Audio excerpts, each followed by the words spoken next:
As a financial advisor since 1992, I've had the privilege of helping countless clients navigate the complex world of investing. Professional athletes, they focus on improving every day by learning from their mistakes and reinforcing their strengths. The same can be said about investing, as it does take time, education, observation, success, and failure to find a discipline and a strategy that will lead you to long-term success. Said another way, successful investing is a marathon. It's not a sprint. Before we dive in, I want to remind you that the advice in this post, it's my opinion, and purely educational. It is not personalized financial advice. Always consult with a professional to ensure that your strategy aligns with your specific goals. It's extremely beneficial to be aware of the stock market history to help avoid some of the miscalculations of the past and to prevent you from repeating other people's mistakes. My goal is to help you minimize how others have blundered and avoid failures that are unrecoverable. Let's discuss talking heads. That's the assortment of pundits that are on TV and the internet that, quite honestly, they'd be out of a job if they actually told you the truth. You see, their job security is based on you thinking that they have some type of insight into the latest stock, the latest trend, the next earning report, the consequences of the next Federal Reserve meeting. And all of this has nothing to do with you becoming a successful long-term investor. Just read the headlines that boast my top stock picks for 2025, the next Amazon, or the hot industry that you must be invested in. You want to do a fact check on that? Just write down what you're being told today and then see how that turns out 6 months or a year from now. Let's talk about the opposite of conventional wisdom, which through fear is buying at the top. The second mistake is selling at the bottom.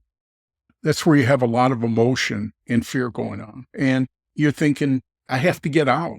I'm going to lose everything. And I would caution you not to let emotion, that's both greed and fear, control your decisions.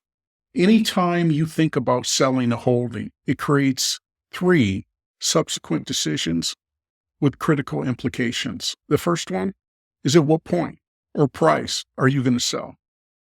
The next one is, at what point are you going to reinvest that money? And then obviously the third one is, what are you going to buy? Let's use some history to illustrate the challenges and consequences of this mindset. And we'll go back to the market decline starting in 2008. The high point of the S&P 500 in 2008 was in August. It hit 1,300. And then just 6.5 months later, we hit the low point. It was March 2009 when it dropped to 676. That's a 52% drop in market value. So, did you or would you stay invested? Did you sell at some point as values continue to drop almost daily? And then there's the worst scenario, and those that just could not take it anymore, and they liquidated either close to or at the bottom. I mean, think about it. $250,000 dropped to $120,000. That's tough to stand by and take. But by June of 2011, we were back above 1,300. So from the time that it hit its lowest point to back to the previous high, which is 27 months. So in retrospect, was there any benefit of getting out of the market in 2009? And history will show there was no benefit. And there were also those investors, because they did sell at the low point, they never got back into the market. They felt they had been burned. For those that decided to play it safe in 2009 by moving to and staying in cash, by August of 2020, the market had skyrocketed to almost 3,400. That's an increase of 500%. Now that's the real consequence of letting your fears get in the way and making emotional decisions with your money. Another investor mistake, it's trying to time the market. In investing, the term random walk, it refers to a well-known theory that stock prices, they move unpredictably and randomly, meaning that any past price changes cannot be used to accurately predict future price movement. This is the theory that's often used to support a buy and hold investment strategy. And one thing that we've seen over the last 100 years of the stock market is that we do have temporary declines and permanent advances. And those that think that they can get in and out of a market and make money, they've got two decisive decisions. The first point is, when do you take your gains? Would it be after appreciated 50%, after it went up 100%? And then the second one is, where are you going to reinvest this money now? And the risks that you take when you think that you can outsmart the market, they're endless. So let's discuss the philosophy that will serve you well over the long haul. And I'm talking about individual stocks. And clearly, stocks are not for everyone, but those that are willing to complete the initial due diligence up front, the rewards can be substantial. Number one, you need to understand the nature of the business of the stock that you're considering. Meaning, what is it that they do and what are they known for? I would avoid industries and companies that you do not fully understand. Next, look for market leaders that have a long history leading their industry. The company should have several competitive advantages, a margin of safety for investors, global name recognition. Are they innovators? Are they creating new products? Are they expanding their offerings or their services? They should have strong customer loyalty. And lastly, but not limited to, evaluate the business.